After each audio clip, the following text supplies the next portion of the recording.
I just gotta say, Capital Games really knows the way to my heart because we are leading off these 5 new KOTOR characters with the 2 Jedi, and I am super excited today to reveal the kits for Jolee and for Bastila in this video. Now, in a coming video tomorrow, I will be showing you kind of more of my thoughts on how these characters actually work in practice. I'll be testing them out with the Jedi, of course, and try to play around with them and see how they are going to work in the meta, what it will mean for the Jedi faction. And this video will be more of an introduction to their kits just so that you can be familiar with what they are going to do. Alright, so starting off with Bastila. Now take a look at this. She is a light side character. She's a Jedi. She's Old Republic. We now have the Old Republic tag in game. That is pretty huge. So we've got 5 new Old Republic characters coming, but adding a whole new tag for them. What else could be coming? Revan, oh, wow. I don't know what I just said. Anyway, her basic ability will be called Jedi Assault. Deal special damage to target enemy and inflict ability block for 1 turn. Awesome. This deals 20% more damage and has plus 20% potency for each active Jedi ally. Okay, so a couple things to consider when using this. First and foremost, she's probably going to work really well in a Jedi team, especially now that we have some really good Jedi at our disposal. Hermit Yoda, Grandmaster Yoda now with his rework. Ezra's going to work really well. General Kenobi's going to work really well. And so you're going to have a very high chance of that ability block sticking on the enemy team. However, the meta right now is going to be Darth Trey. If she has a Zeta on her unique ability, all Sith allies are going to cleanse any debuff on them at the beginning of their turn. And so the optimal place to use this in particular is going to be, say, if Thrawn is on the other team.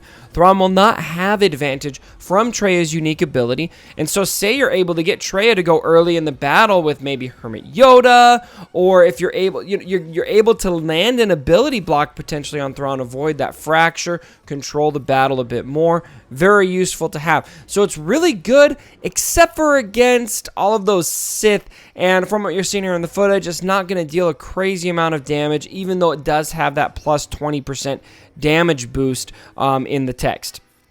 Taking a look at special number 1, and this is called Rally. We have a cooldown of 4 on this, and it reads, Bastila dispels all debuffs from herself and another target ally. And then check this out. They both gain offense, defense, speed, accuracy, and critical chance up for 3 turns.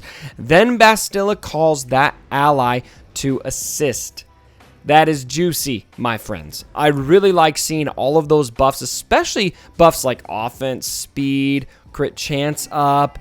Buffs that are going to speed you up and help you hit harder and more accurately are going to be very nice to have. This feels almost like an Illuminated Destiny even. 3 turns is a long time to have those buffs. You're going to want to avoid having them dispelled, of course, and so I definitely do recommend using this ability after Darth Sion has used his AoE, which will dispel everything here. Once he has used that, though, go ahead and use that ability on, say, Grandmaster Yoda. It's going to give him a lot of buffs, and he will also be able to call, he'll also assist at that point. And notice here that it specifies they gain the buffs, offense, defense, speed, accuracy, crit chance up for 3 turns. Then Bastila calls that ally to assist, so that ally will immediately get the benefit of those buffs and then be able to use them on their turn. So Grandmaster Yoda, very optimal call here because he's going to be able to get those buffs. He already hits hard. He assists. He also gains turn meter off of his basic. He'll be able to go again.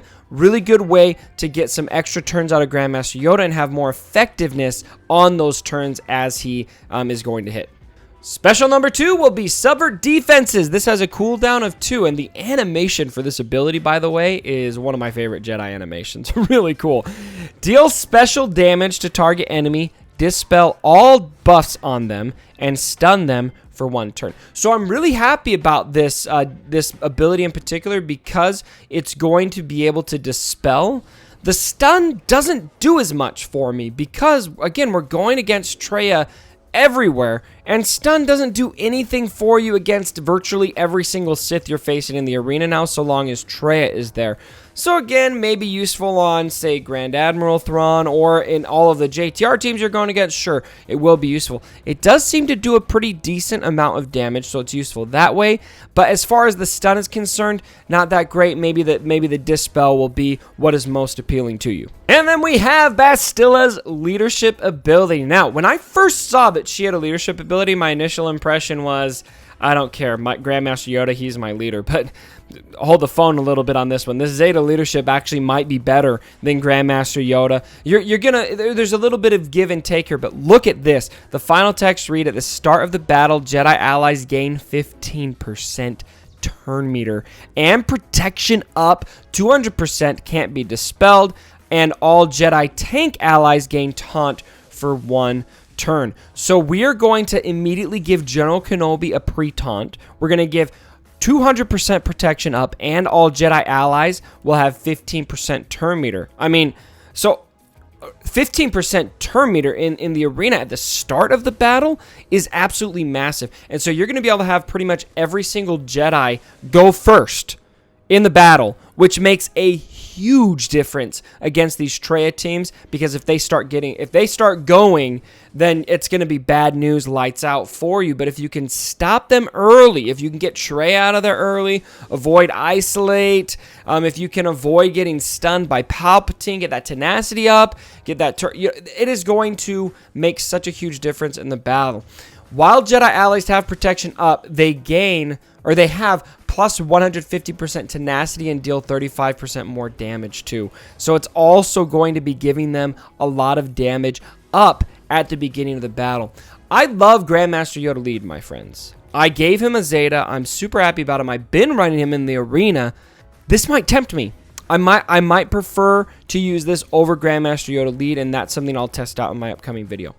And then rounding it out, we have Bastila's unique legendary battle meditation. Final text: at the start of Bastila's turn, she recovers 2% protection for each buff she has, and all allies gain 3% turn meter doubled for Jedi. Boom! So there is our turn meter gain on her unique that will be doubled for Jedi, and so that is going to be 6% for Jedi. That's very nice. And legendary battle meditation for 1 turn. The legendary battle meditation buff is plus 50% potency and plus 35% counter chance, doubled for Jedi. So Jedi will have 100% potency and 70% counter chance. That's nice. I wouldn't say that's amazing. I mean, counter chance is good for sure, especially if it's, say, Grandmaster Yoda basicking you for, 40,000 damage plus turn meter gain. It could be better, but very, very solid nonetheless. All right, now breaking down Jolee Bindo's kit, I think he looks really awesome as well. I'm a little less sold on Jolee, although if we can find a way to make him work, he could be a super good come from behind character to have on your team.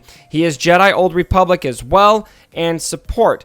So, Jolee's basic ability is called No Other Option. Final text: deal physical damage to target enemy and recover 30% health. If this attack deals any damage, reduce the cooldowns of Jolee's other abilities by 1. And so very, very important, especially after you've used some of your special abilities, don't attack anyone with foresight. You want to make sure that you are dealing damage with this, because you're going to be able to utilize the rest of his kit more. And as you can see here with the amount of damage his basic is putting out, you're going to want to use the rest of his kit. You're not going to want to use his basic more than you have to. The recovery, the 30% health recovery is nice, but the rest, yeah, you're going to want to reduce these cooldowns. Special number 1. You could do it. That's a funny name for an ability. Cooldown of 4. Final text reads: all target ally or another target ally assists. Heal that ally for 30% of Jolee's max health. Then all other Jedi allies recover half that amount. So a nice healing ability. Not quite as effective as, like, say, Hermit Yoda's healing would be, but still nice, and you get to call and assist as well. So that's always good. I'd say this so-so. It's nice, not incredible, but nice. Special number 2, that looks pretty bad. It's the name of this special. I like the names for his kit, and this is really fitting because Jolee in the expanded universe is a really comical character. Cooldown of 2 on this. Final text, and this is a Zeta. Target ally recovers 40% health. Dispel all debuffs on that ally. Then, wait for it, revive all defeated Jedi allies at 80% health and grant those allies crit immunity for 5 turns. That is very, very solid. Now, the only thing that concerns me here is when you need to use this ability, will Jolee be able to do it? Will he be ability blocked? Will he be annihilated by this point? Or where are you going to be at in the battle? Because with the Jedi teams, what I've found is the way that you win with Jedi in the arena currently is you get ahead of the curve. And so I'm not sure how I feel about this come from behind play, but if that is able to be effective, that will be where Jolee has most of a use. Where I think this will be more effective is actually not in the arena, but in, say, territory battles, in raids, that kind of thing, so that you can revive those Jedi and keep dealing that damage, make it to that last tier of the territory battle or territory war, etc. And then Jolee has 2 unique abilities, no leadership ability. Unique number 1 is Don't Interrupt Me. No Zeta on this. It says, Jolee has plus 100% tenacity. Nice. And is immune to turn meter reduction effects. So he's just like Darth Vader, immune to that turn meter reduction without a Zeta ability. So even a little bit better. In addition, at the start of the battle, he gains bonus critical avoidance equal to half of his tenacity. Very nice to have. And then unique number 2, experience and wisdom. Jolee has plus 30% max health. Okay, so he's a bit tanky. Whenever he uses an ability that targets an ally, he grants that ally protection up for 2 turns equal to 30% of his max health. And so all of this is geared around keeping your team survivable. But he's kind of going to be like another Hermit Yoda, just different. He's going to be able to revive. He's going to be able to give out max health. He's going to be able to heal, that kind of thing. It's all built around sustaining your team. I'm not convinced that that is going to be better in the arena than Hermit Yoda is currently. And I'm also not convinced you're going to want both of them there. Maybe you will. I'll test that out again in one of these next videos. But what I do think this guy's kit will be very good for is for raids, territory battles, maybe a little bit of territory wars, but especially territory battles. All right, that rounds out Jolee and Bastila's kits. What are some of your thoughts of these kits? Some really cool stuff in here. How do you think they're going to translate to the arena, to raids, etc.? Again, I will be testing that in my next video coming out tomorrow to give you guys an idea of where their place will be. If you liked the video, go ahead, give me a thumbs up, and if you're excited about the characters coming, be sure to tell me how you feel in the comments below. And if you haven't subscribed to the channel already, go ahead and do so. And as always, my brothers, don't forget